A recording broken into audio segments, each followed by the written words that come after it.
Okay. So it's Saturday afternoon, almost evening, it's 6 o'clock. We're almost at the end of the 10th anniversary of the Global Forum on Migration and Development 2017. We won't have another Global Forum in 1.5 years almost. The next one is only taking place in December 2018 in Marrakesh. So we're very glad that both co-chairs were able to join us this evening for some closing remarks as we move forward towards the Compact and the next GFMD. There have been many news in this Global Forum on Migration and Development for the 10th time. We had a completely different schedule of civil society days and government days. For the first time, we had 2 women that were chairing the Global Forum Civil Society Days. We had the youngest representative ever, I think it's 1, but also a representative of 17 speaking from the floor. And there's been other news, but what's also been quite new this year on the Global Forum organizing is that we didn't have 1 government chair, but 2, who will remain in position the next 1.5 years. So Germany and Morocco have decided in true spirit of partnership to join forces and do this chairmanship together. And it's been, I think, an exemplary partnership to look at. So thank you very much for that. And if I could invite Ambassador Schmidt-Bremme to give us some final word for closing. You can do it here or there, as you prefer. Just let me have it here in all for informality. You see, I don't want to repeat the mutual shoulder clapping. We had the last Ambassador, marvelous conference, and civil society, it means so great cooperating with you. Just some short remarks. You see, for the first time, your civil society days embraced the common space and to good part the GFMD as a state-led, but in my opinion, not a state-owned project.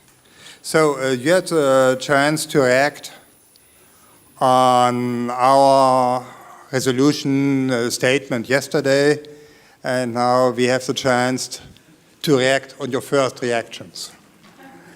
And I was impressed by your approach to have a recommendation day, frankly speaking, day with demands, and your commitment day. And I'm looking forward in the weeks to come, and if you need a telephone number for the German civil societies, you have it in the program. It's An Hitzegrad, it's Sönke Lorenz, and they keep on being addressable by you. So we are listening to your demands and your commitments.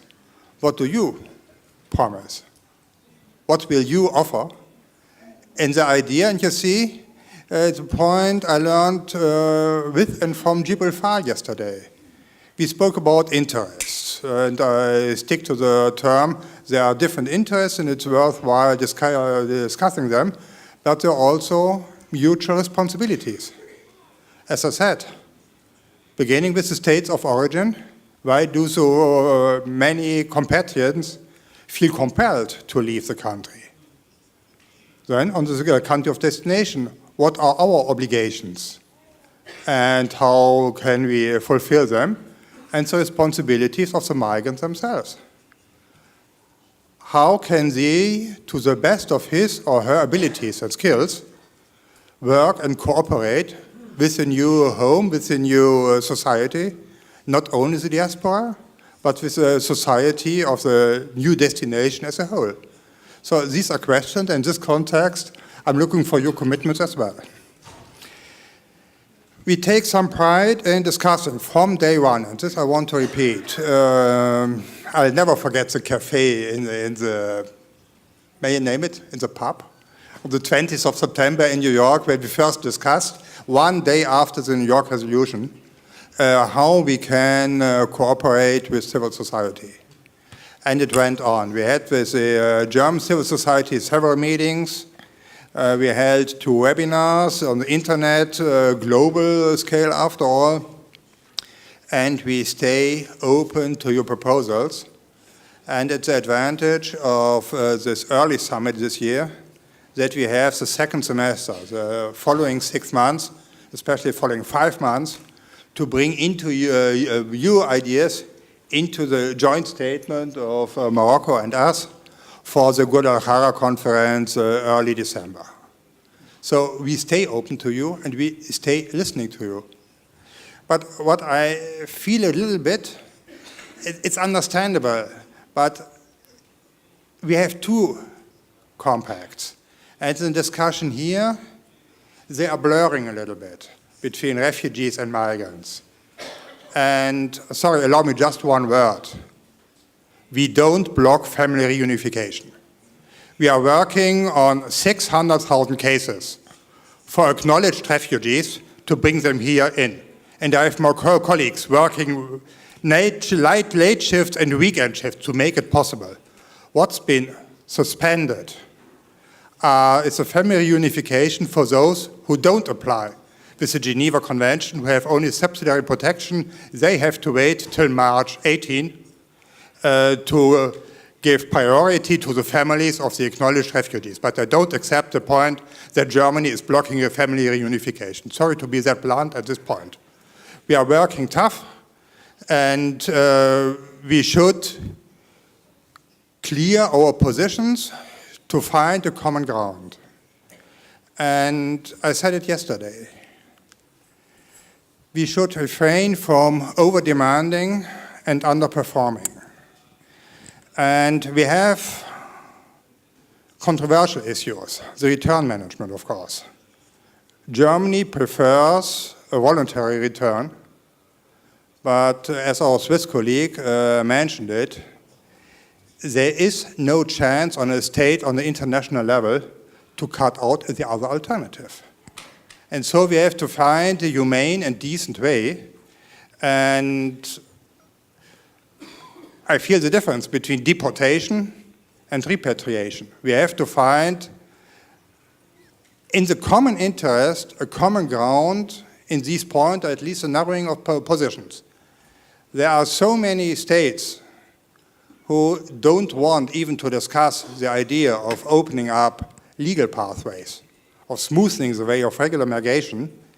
If we give the idea, the picture of controversy, of fighting within our group, and I see us as one group, it will facilitate the game of those who just want to block everything. So in this place, please accept that I cut out my prepared speech. So sorry for the colleagues who made it. It's been more important for me to bring home this point. And let's have it like this. Thank you.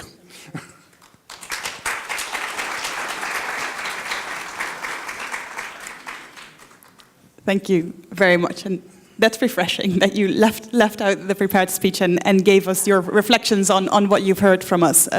We'd love more of those kind of dialogues, and I think we need it. We don't agree on everything, but we need to be talking about it. So if I then can invite the next co-chair to provide some remarks and perspectives from your side.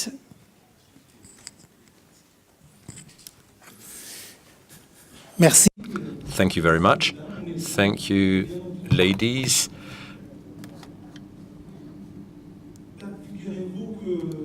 You know, my team had also prepared a speech, by the way, and they're not here, those that prepared the speech, so maybe I'll just get rid of it. And we had this idea to speak spontaneously with our feelings. It's always better. I'm not really at ease with written speeches, by the way. Perhaps it won't seem very orderly or very precise in the sequences. A lot of recommendations were discussed during these days, be it in the formal part of the FMMD or the civil society days, but these recommendations are not the final objective. If when we go back home tomorrow and in the future, if we only take part of the recommendations, in our respective countries, in our respective regions. And the idea is to try and do something to make things move forward for the migrants. If we do that, it will be absolutely great. Yesterday, we talked about what priorities need to be borne in mind before Marrakesh. We can't tackle everything at the same time, from the rights of the migrants to the integration of all the categories of migrants. There are so many elements, and it's important to focus on different themes.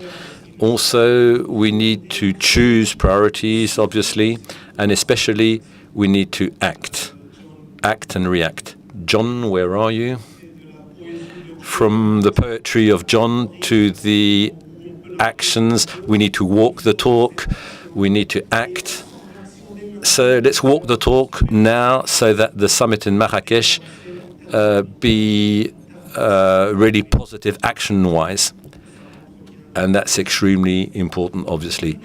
Having said this, our rapport with civil society, there's a spectrum of relations, rapport between civil society and the state. We can have a confrontation, and we can also have a civil society doing what the state is asking from civil society. And in between, obviously, so you have the two extreme, and then you have a lot of possibilities in between. I'll tell you what I feel personally as the representative of a state. I need civil society that disagrees with me.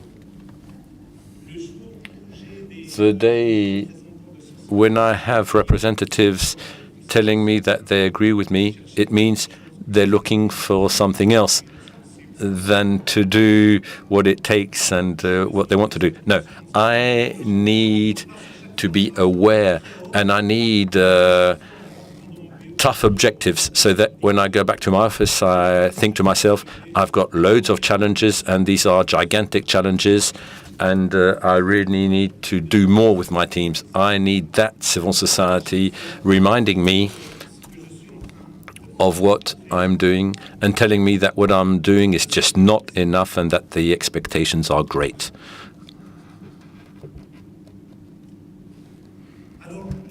So, as to the days of civil society, the forum is coming to an end. I'm going to repeat what I said yesterday.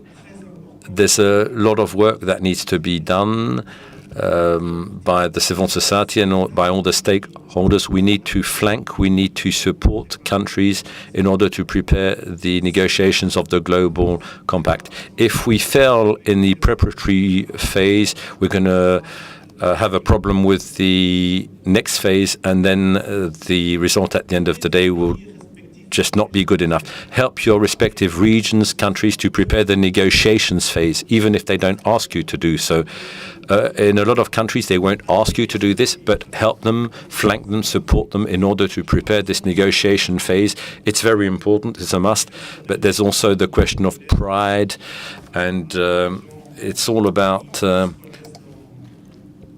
working together and raising the relevant questions.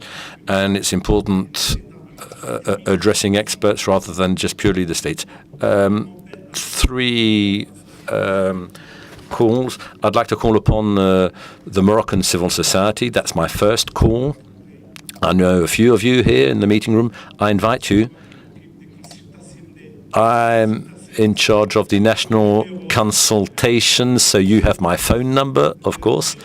Also, I'd like to invite you to participate in the different meetings, national consultation meetings that we organize.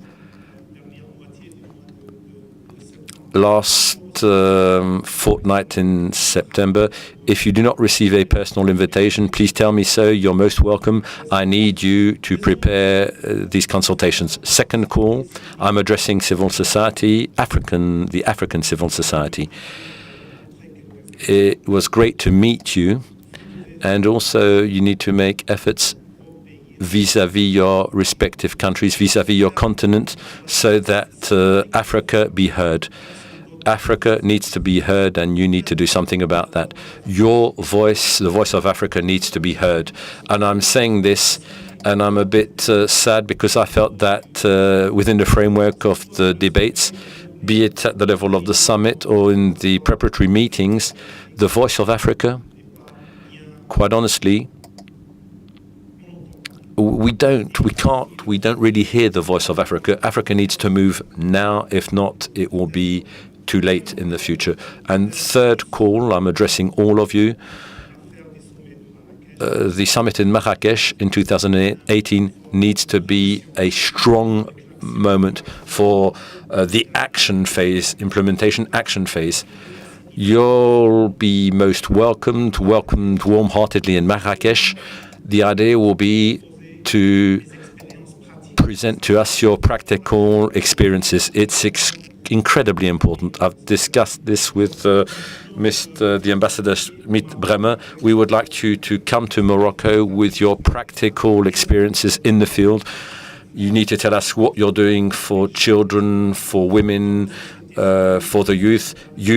Civil society will have the space for that to exchange regarding good practices in the field. That's it. Thank you very much. And sorry if my presentation was rather long, so thank you very much. And I hope to see you very soon, at the latest, in Marrakesh.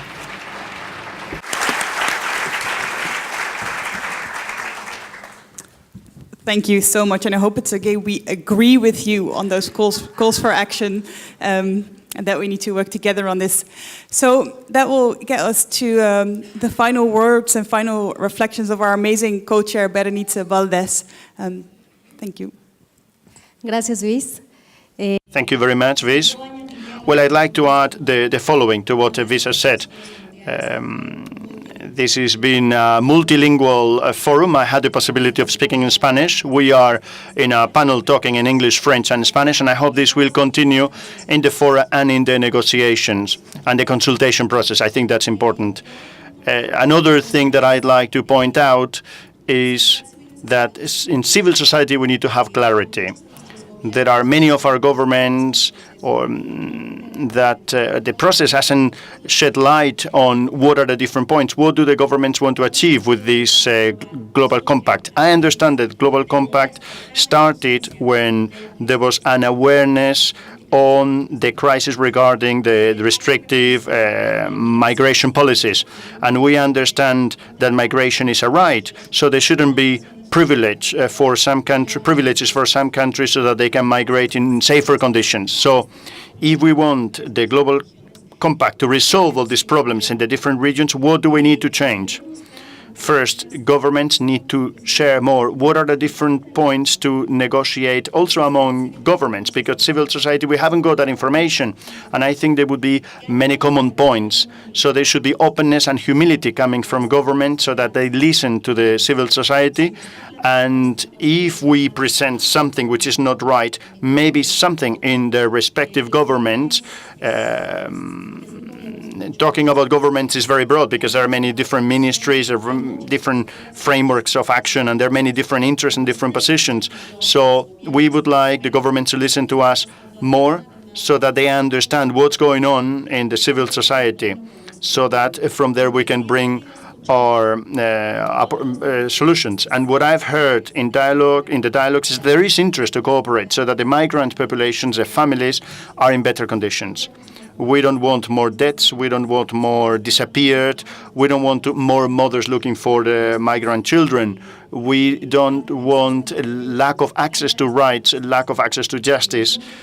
We don't want these family separations. There are already bilateral instruments. There are MOUs to offer safe repatriations. We already have that, so we don't have to put in a global compact.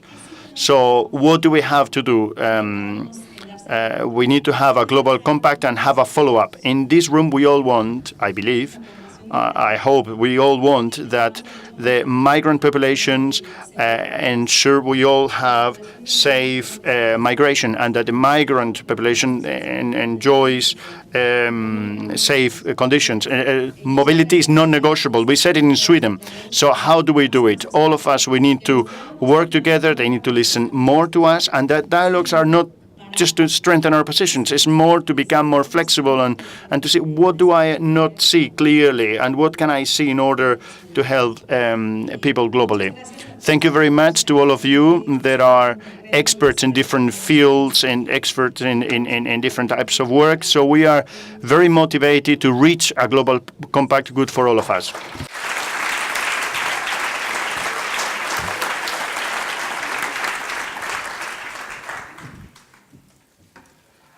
So that brings us almost to an end.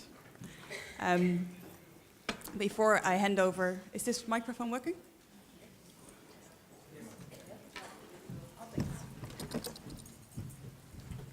Sorry, I just wanted to stand up because I wanted to see you one more time before we step down off the stage. So what I was saying, we're almost at the end of our civil society days. And before I hand over the proceedings to the organizing team and Sophie to do a list of practical announcements and a list of thank yous, I just wanted to say a few final words. So we started our days at the Brandenburgen Gate. We talked about walls, about breaking walls, about breaking down walls physically as well as mentally, in our minds and in policies. So we're closing our civil society days now, but I know that lots of you will go on and work at the People's Global Action in the coming days, and I know that all of you will go on and go home and take these points and work on it tirelessly. We're going to go home and do the plumbing. So I just want to thank you. I've said this before, you're an extraordinary group of people with extraordinary experiences, and I hope we cherish that we bring that together. For me, it's been an incredibly interesting and rewarding experience to experience the GFMD from this end of the podium. I've been used to working on the other end, and I have gigantic shoulders that I've been standing on, or elders, as Mon Ami calls it. And I'm in awe with the ICMT team, with John, with Sophie, with all the others, that they've been able to pull off yet another global forum less than 7 months after the global forum in Dhaka, and everyone else that was involved in organizing this forum. So I'll just share 4 personal takeaways. So I'll take off my hat as a chair and just be me again. So this is just what I'm taking home, going back to the Netherlands, working with organizations there. I believe that we need a global compact on human mobility with human rights and human development. I think we've been hearing a lot that migration can be safe and regular and orderly, but it can still violate rights and dignity and lack of access. So I think we need to think about that concept of human mobility with human rights and human development. That's something that I take home. And the distinction between sometimes the refugees that deserve certain protections and migrants that don't is very unhelpful, I think, in our debate. We need to look at people with rights and needs. Second point I take home is this whole focus on implementation. But we may be over-principled and under-performing. We did hear that there's actually quite a lot of areas where we need some new principles and some new thinking, including in the areas of regularization, criminalization, transnationalism. So there is still work to do on principles while we look at the implementation and work with our national governments. The third thing I take home is mobilization. We need to bring it down to the national levels, work with the grassroots organizations, the civil society groups that could not be here today, but have a stake in this, but also directly engaging with our governments. We've heard that actually quite a lot of governments are not yet engaged or not yet awake. We need to wake them up that they have an interest in involving with the compact, but also that we want them to change policies on the ground. And also we need to try to connect with wider social movements that work on other issues, climate, social justice, economic development, you can name them. And finally, what I take out is it's us. It's us as civil society that can do even better to work together and to support each other. many of us have been admiring the Children's Rights Initiative and the document that came out of that. And I think one thing that makes that so strong is that it's a collective of civil society, UN agencies and states, and it goes above and beyond mandates and logos and organizations. It builds on the strength of different organizations. And we all have different strengths. Some are grassroots, some are analytical, some can do research, some have phone numbers of governments, some don't. Let's work together. We agree on so many things and so many strategies. Let's try to connect. And finally, I want to end on a question that I asked earlier today. Who in the room is hopeful that this global compact is worthwhile?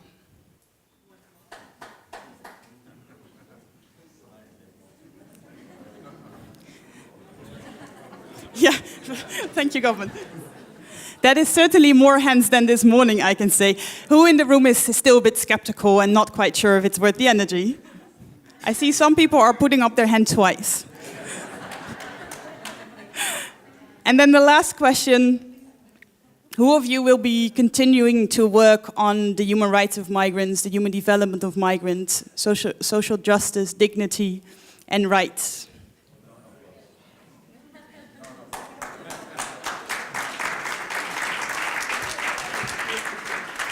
Thank you, that brings us together. So may you all bring home a sense of tatendrang into Miney, implementation, mobilization, and let's make this global compact worth it. Thank you very, very much.